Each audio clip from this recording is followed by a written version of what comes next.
देवताओं से युद्ध किए, देवताओं ने अमृत पान किया था, इस वजह से युद्ध में दानव हार गए, दैत्य जीत गए। पुनः देवराज इंद्र ने अपनी गद्दी संभाली। सब मर गए थे, शुक्राचार्य जी आए, संजीवनी बूटी से सबको जीवित करते हैं। राजा बलि को भी जीवित किया, और जैसे ही जीवित किया तो बोले हमको स्वर्ग की जो सिंहासन है वो चाहिए। अपने गुरु जी से बोले ठीक है चाहिए तो एक काम करो कि जितने यहाँ ब्राह्मण हैं सबका पूजन करो तुम बलि, और जब पूजन करोगे तो ये प्रसन्न होकर तुमको ऐसा वरदान देंगे कि देवता तुमसे हार जाएंगे। बोले ठीक गुरु जी। राजा बलि ने बहुत ब्राह्मणों की सेवा की, सेवा करने के बाद ब्राह्मण प्रसन्न हुए, आशीर्वाद दिए, स्वर्ण का एक रथ प्रदान किए। बोले इस रथ में अगर बैठकर बलि तो कहीं भी चला जाएगा तो तू हारेगा नहीं। बलि रथ पर बैठा देवताओं के ऊपर चढ़ाई किया। देवता ब्रह्मा जी के पास गए। ब्रह्मा जी ने कहा कि उसे ब्राह्मणों का वरदान मिला है, तू अपना सिंहासन छोड़कर यहाँ से भाग जा। और जब सिंहासन छोड़कर भगे तो जितने देवता थे सब भटकने लगे कि कहाँ जाएं कहाँ ना जाएं। तो देवताओं की माता दीति ने देखा कि मेरे पुत्र भटक रहे हैं, अब मैं क्या करूं। तो देवताओं की माता ने पयोव्रत किया, जिसको करने से उनको एक बालक की प्राप्ति होती है। नियम बताया, बहुत विस्तार पूर्वक नियम बताते हैं। और शुक्राचार्य जी कहते हैं राजा बलि अगर तुमको परमानेंट ये जो इंद्र का सिंहासन है वो चाहिए तो तुमको एक कार्य और करना पड़ेगा। बोले हाँ गुरुजी क्या करना है बताओ। बोले कि 100 अश्वमेध यज्ञ करो, और 100 अश्वमेध यज्ञ कर लेगा तो तुमको इस इंद्र के सिंहासन से कोई नहीं हटा सकता। बोले जी गुरुजी।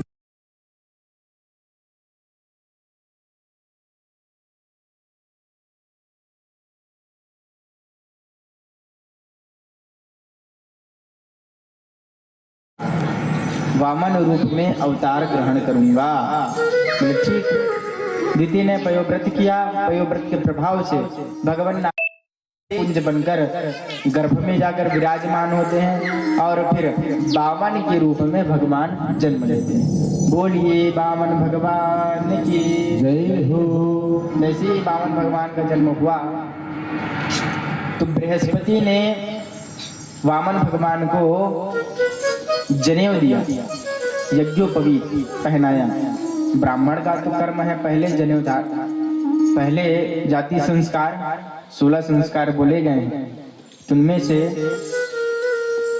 भगवान का एक संस्कार हुआ, जनेऊ संस्कार हुआ। जनेऊ बृहस्पति ने दिया।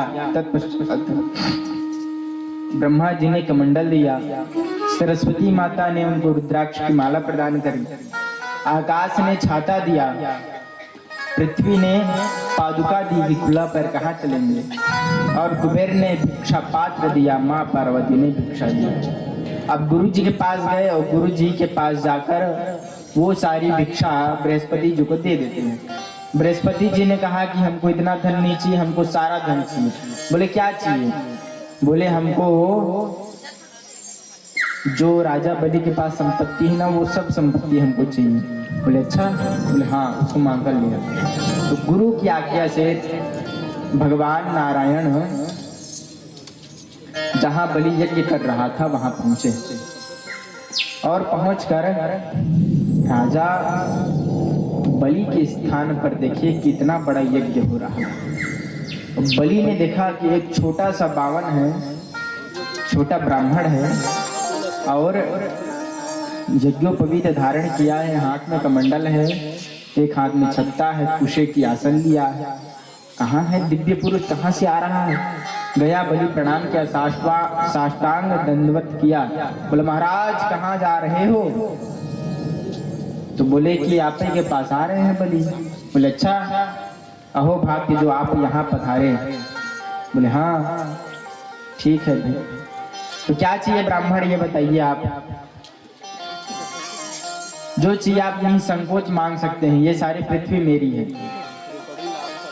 तो बोले कि मुझे 3 पग जमीन चाहिए, भूमि चाहिए, जिसमें मैं तपस्या कर सकूं। देखो भगवान नारायण बोलने की शैली क्या है कि तपस्या कर सकूं, 3 पग मुझे भूमि दे दो। बोले अच्छा, हाँ तो गुरुजी जहां आपको उचित लगे वहां 3 पग की भूमि ले लो, वहां बैठ जाओ।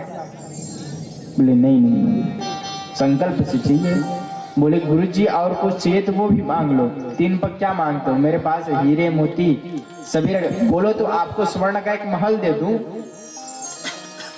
बोले उतना नहीं चाहिए भाई, हमको 3 पग जमीन चाहिए, वो 3 पग जमीन तुम हमको दे दो, बस उतने में संतोष, हम संतोषी ब्राह्मण हैं भाई। बोले ठीक गुरुजी आप संतोषी हैं तो ठीक है, जो आपको उचित लगे वो स्थान नाप लो। बोले नहीं ऐसे नहीं लेते हम दान, हमको संकल्प से दान दो।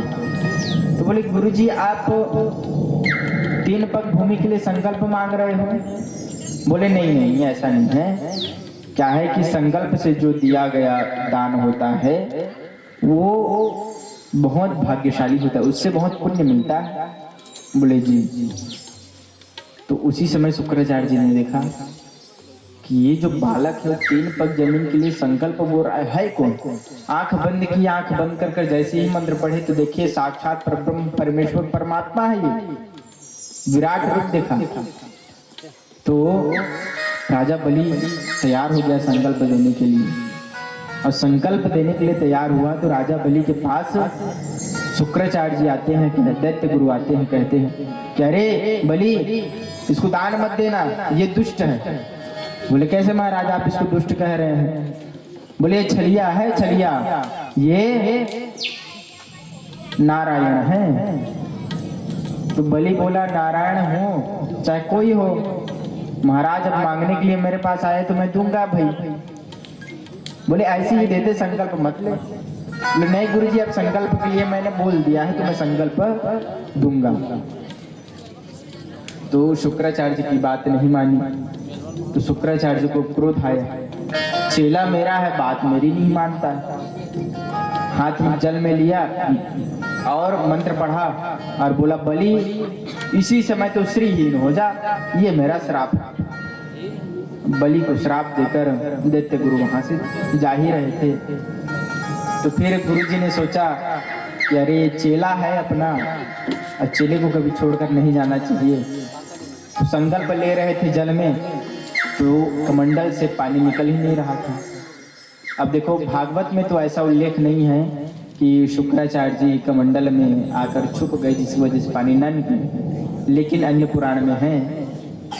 तो जो ये दैत्य गुरु थे वो कमंडल में छुप गए कि पानी ना निकले यहाँ से। भगवान नारायण ने कुसा लिया, अब कुसा लेकर ऐसे ही निकाला और जैसे ही छिद्र पर मारा तो शुक्राचार्य जी की एक आंख फूट गई। गोविंदाय नमो नमः, बोलिए वृंदावन बिहारी लाल की जय। एक आंख भगवान ने ले लिया और शुक्राचार्य जी वहां से निकले। बोले भाई आपस में लेन देन 2 व्यक्ति कर रहे हैं, नुकसान मेरा हो रहा है, इससे बढ़िया यहाँ से भग जाना ही उचित है। बलि को श्राप देकर चले गए। इतने में भगवान का संकल्प हुआ, विष्णु ब्राह्मणों ने दुदे पारारार्धे, ऐसा संकल्प हुआ।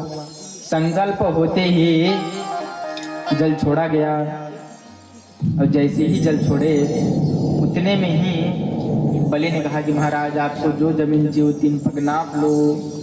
बोले ठीक नापूं। बोले जी। भगवान ने अपना विराट रूप ग्रहण किया और भगवान बड़े हो गए। बड़े होकर अपने प्रथम पग से उन्होंने सारी पृथ्वी नाप ली। सारी पृथ्वी एक पग से नापा, दूसरे पग से स्वर्ग नाप लिया, बचा क्या। तब बलि से बोले कि भाई 3 पग के लिए तूने संकल्प दिया था, 2 ही पग में तुम्हारे पूरे संपत्ति मेरे पास आ गई, अब तू तीसरा पग कहाँ रखेगा। तो बलि जी ने कहा कि धन से बड़ा कौन होता है महाराज। बोले धन से बड़ा धनवान होता है। तो भाई धन मैंने आपको दिया है लेकिन धनवान तो मैं हूं ना, मुझे ना अपने तीसरे पग में। भगवान ने कहा क्या बात, तीसरा पग भगवान ने बलि के ऊपर रखा। तो देखिए दैत्यराज गुरु ने श्राप दिया था वो सत्य हो गया, क्या कि बलि के पास धन नहीं बचा, निर्धन हो गया वो। लेकिन उसके पास ऐसा धन आया जो कभी किसी के पास आया नहीं है। बलि ने भगवान नारायण को प्रसन्न कर दिया। नारायण अपने रूप में आते हैं, बोलते बलि कुछ मांगो। बोले आपकी भक्ति चाहिए मुझे और कुछ नहीं चाहिए।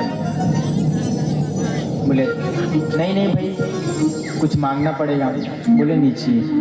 तो मेरा आशीर्वाद है कि तू आगामी मनवंतर में इंद्र बनेगा, तब तक तू यहाँ पाताल में राज कर। तो बलि कहे कि और मांग लो। तो बोले भगवान आपको निरंतर मैं देखता रहूं। बोले ठीक है, जब तक तू नीचे राज्य करेगा तब तक मैं तेरा द्वारपाल बनकर रहूं। अब देखो भगवान